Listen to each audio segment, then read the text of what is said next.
financial advisor is not for you. Huwag na tayo magsayang ng oras. Hindi lahat ay fit to become a financial advisor.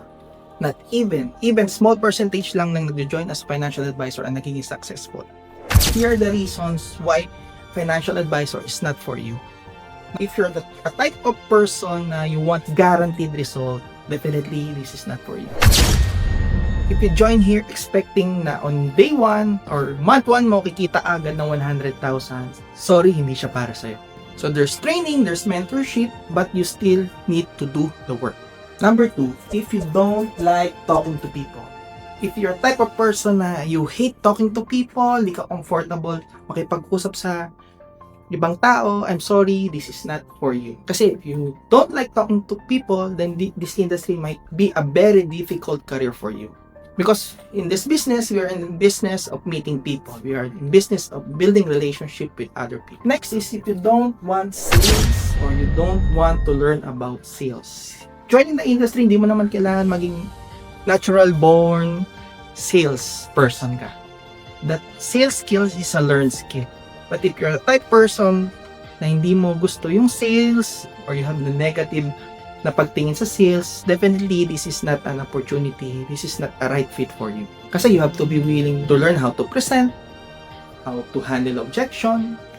You have to be willing to be rejected multiple times, and you have to be willing to handle objection. If you're not willing to do that, if you're not willing to learn the skills of selling, then definitely this is not for you. Number 4, if you're the type of person who makes excuses, I'm sorry, this is not for you.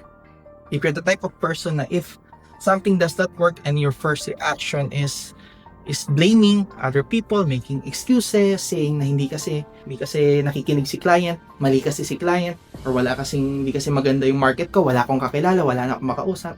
I'm sorry, this is not a best fit for you. Being an entrepreneur, okay, this is your first step to become an entrepreneur. And entrepreneurship requires ownership. Last but not the least, if your why or your goals is not big enough, definitely being a financial advisor is not a good fit for you. Because in this industry, you get exposed. Meaning na maraming rejections, maraming failure, maraming blood, sweat, and tears ang mararanasan mo dito. Especially on your very first year before you become successful or before you see some positive results.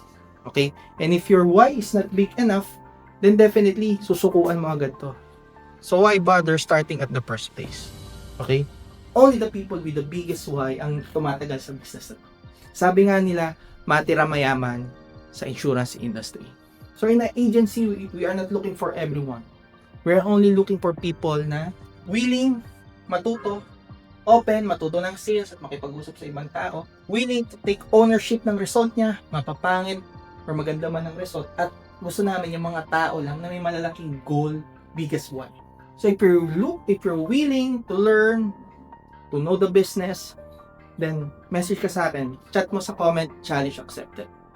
Because only the people who can overcome these things are the only people na nagiging successful sa industry na to.